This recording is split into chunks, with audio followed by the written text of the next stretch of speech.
পরিবেশ অধিদপ্তরের বিভিন্ন পদের নিয়োগ বিজ্ঞপ্তির মধ্যে স্যাম্পল কালেক্টর বা নমুনা সংগ্রহকারী পদে পদসংখ্যা ছিল ৩২টি, যার প্রিলিমিনারি পরীক্ষা অনুষ্ঠিত হয় 19/6/2026 খ্রিস্টাব্দ তারিখে।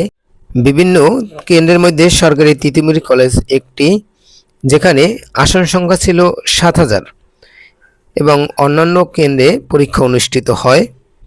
সুপ্রিয় চাকরি প্রত্যাশী ভাই ও বোনেরা, আপনারা অনেকে মনে করতে পারেন ২০ থেকে নবম গ্রেডের মধ্যে নিচের গ্রেডগুলোতে চাকরি পাওয়াটা অনেকটা সহজলভ্য, কিন্তু বাস্তবে তা নয়। কারণ আপনার বিপরীতে বা একটি পদের বিপরীতে রয়েছেন অসংখ্য পরীক্ষার্থী এবং প্রতিযোগী। তাই আপনার একটি পদের আসন গ্রহণ করার জন্য আপনাকে অনেক ধৈর্য, পরিশ্রম, পড়ালেখা এবং আত্মনির্ভরশীল হতে হবে। তাই প্রত্যেকের জন্য শুভকামনা জানিয়ে আজকে শেষ করছি। সকলে যার যার অবস্থান থেকে অংশগ্রহণ করুন এবং প্রতিযোগিতা করুন আপনার বিপরীতের পরীক্ষার্থীদের সাথে। সকলকে ধন্যবাদ।